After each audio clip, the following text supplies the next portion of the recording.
सागुन सेता सानाम को आरो मिट्टिन नावा ब्लॉग वीडियो रे सानाम को के सागुन आसाई झतो गे नाई गे नापाय गे मेना पेया आर आले हो नाई गे नापाय गे मेना लिया सेता खोना ब्लॉगिंग एहब केदा तेहिन दो आले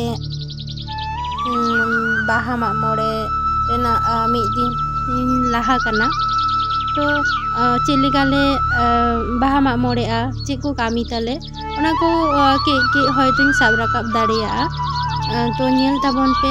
आर तेहिन दो आडिगान कामी को मेना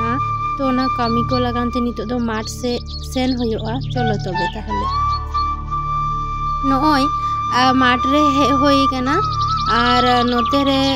दादा आर दीदी तकिन नोआ झिंगे को हतोट को तापरे काल्ला को एमान तेमान को रहोय होई कना नोआ रे दाकिन दुला कना और दाग दो कटी सांगी रे मेनाते ओनते खना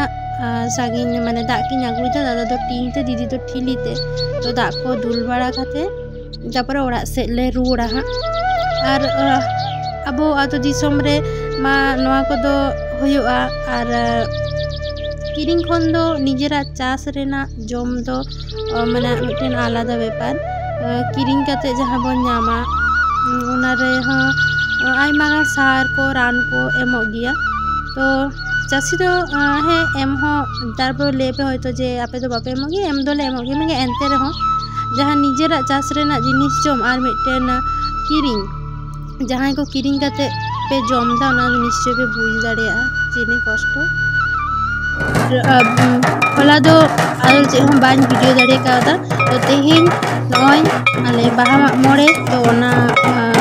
कामी को कासनी को और नोते अनि तो नाइके दिए हुए कना तो झुतो को संगे रे ताहेन तबन पे और नेल तबन पे और नोते बाबा तुमदा ए